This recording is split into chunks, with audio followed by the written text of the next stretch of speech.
हाय students, हम Deepak Rajouria. Welcome to my channel focus classes. Students, आज के इस वीडियो लेक्चर में हम लोग सॉल्व करेंगे एक्सरसाइज 5.3 से क्वेश्चन नंबर 5।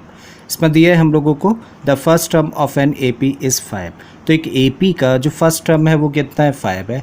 ठीक है, तो एपी के फर्स्ट टर्म को हम लोग दिखाते हैं ए से। तो ए हम लोगों को दिया है कितना, 5।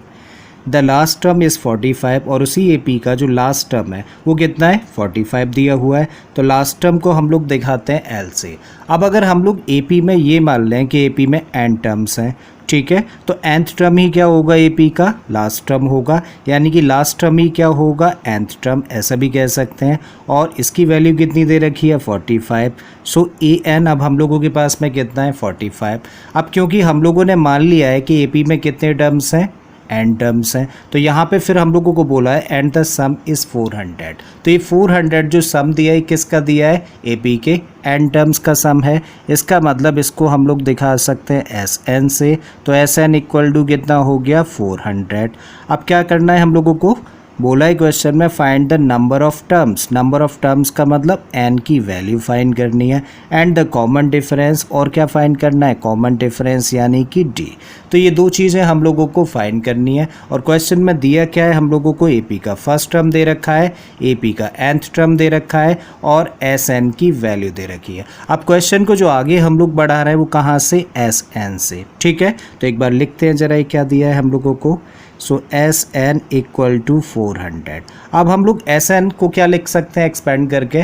देखो, जब हम लोगों के पास में फर्स्ट टर्म हो और हम लोगों के पास में nth टर्म हो, तब एस एन का एक्सपेंशन होता है n upon 2 a plus a n and this equal to कितना दे रखा है, 400 लिख दिया। अब n तो क्योंकि फाइंड करना है तो इसको तो एज इट इज़ लिखो। a की वैल्यू जानते हैं हम लोग कितनी है, 5, तो a के प्लेस पर रख दिया 5 प्लस ए एन हम लोग जानते हैं ए एन की वैल्यू कितनी है, 45, तो यहाँ पे रख दिया हम लोगों ने 45। This equal to 400। ठीक है, अब फिर से लिखिए n अपॉन 2। अब 5 और 45 मिलके हो गया कितना, 50 एंड दिस इक्वल टू, इसको एज इट इज़ ले आए 400 को।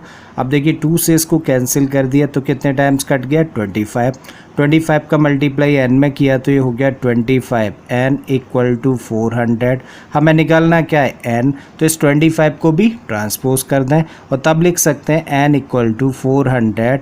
जब 25 को ट्रांसपोज करेंगे तो ये जाएगा डिवाइड में, इससे इसको कैंसिल करेंगे तो ये आ गया 16। तो n की वैल्यू यहाँ पे हम लोगों ने निकाली कितनी, 16, राइट। सो अब हम लोगों के पास में n की वैल्यू है। अब क्या निकालना है हम लोगों को, कॉमन डिफरेंस और निकालना है, जो कि अब कहाँ से निकलेगा, ए एन से। अब हम लोगों को दिया क्या है, ए एन इक्वल टू 45, ये हम लोगों के पास में है। और ए एन, अब n की तो वैल्यू हम लोगों ने निकाल दी है ना, तो n के प्लेस पे अब हम लोग क्या रख सकते हैं, n के प्लेस पे अब हम लोग रख सकते हैं 16, तो a16 कह सकते हैं इसको एंड दिस इक्वल टू 45। और a16 का एक्सपेंशन क्या होता है, इसका एक्सपेंशन होता है a plus 15 d equal to 45। चाहते तो हम लोग ए एन का एक्सपेंशन में जो formula a plus n minus 1 into d वो भी लगा सकते थे, ठीक है, बट हम लोगों ने n फाइंड कर लिया है तो डायरेक्टली यहाँ पे ए एन के प्लेस पे अब क्या रख दिया है, a16 रख दिया है। ठीक है, अब हम लोग क्या, a की वैल्यू यहाँ पे पुट कर देते हैं। तो a की वैल्यू कितनी है, 5 प्लस 15 d इक्वल टू 45 है।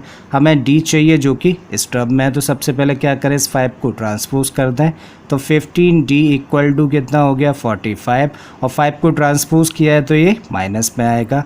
तो 15 d इक्वल टू 45 में से 5 माइनस किया तो कितना है, 40, तो d इक्वल टू कितना हो गया, 40, और 15 को ट्रांसपोज करेंगे तो ये डिवाइड में जाएगा।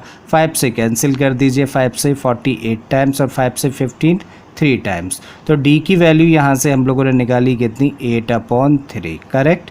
सो हम लोगों ने यहाँ से n की वैल्यू निकाली 16, तो एक आंसर तो हम लोगों का ये हो जाता है। और कॉमन डिफरेंस यानी कि d की वैल्यू निकाली 8/3, तो दूसरा आंसर हम लोगों का ये आ गया। आई होप स्टूडेंट्स क्वेश्चन आपको समझ आ गया होगा। अगर ऐसा है तो प्लीज़ वीडियो को लाइक कर दें, चैनल को सब्सक्राइब करना, और बाकी के क्वेश्चंस के लिए आप मेरी प्लेलिस्ट में चले जाइए। इस तरह के बहुत सारे क्वेश्चंस मैंने ऑलरेडी अपलोड किए हैं। फिर से आता हूँ एक नए क्वेश्चन, एक नए कॉन्सेप्ट के साथ में। Till then keep learning and thank you for watching this video.